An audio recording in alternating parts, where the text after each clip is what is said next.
Magandang araw po sa inyo lahat. Ako po si Dr. Dean.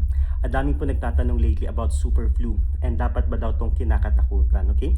Bigyan ko po kayo ng overview. Kailangan niyo maintindihan na ang flu po ay may dalawang uri, influenza A at influenza B. Ang influenza A po ay meron po siyang subtype, okay? And ang flu po ay yearly po ito nag-mutate. Kaya po every year or seasonal po, may bagong variant ang flu. Okay? Itong tinatawag na super flu is actually ito yung bagong variant na tinatawag ng na influenza A. So, okay?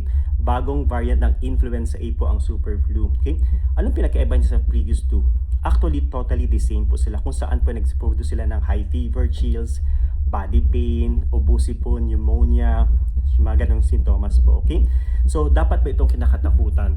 Well, personally, lahat ng flu po is hindi ko binabaliwala, especially influenza A kasi alam niyo po, 100 years ago, meron pong pandemic because of influenza A, okay?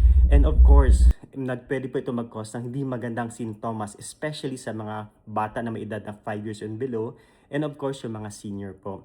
At the same time, kahit po healthy tayo, pwede tayong tamaan ito. Pag tinamaan po tayo, medyo matinding sintomas pong nararamdaman natin compared doon sa isang influenza B. Kasi yung influenza B usually po mas milder symptoms ang kanyang dinadanas. Okay? Siyempre po pag tinamaan ka, hindi ka makapagtrabaho, apektado ang araw-araw mo, di ba? And of course, nakakatakot po sa mga bata. Okay? Sana po nakatulong yung video na to.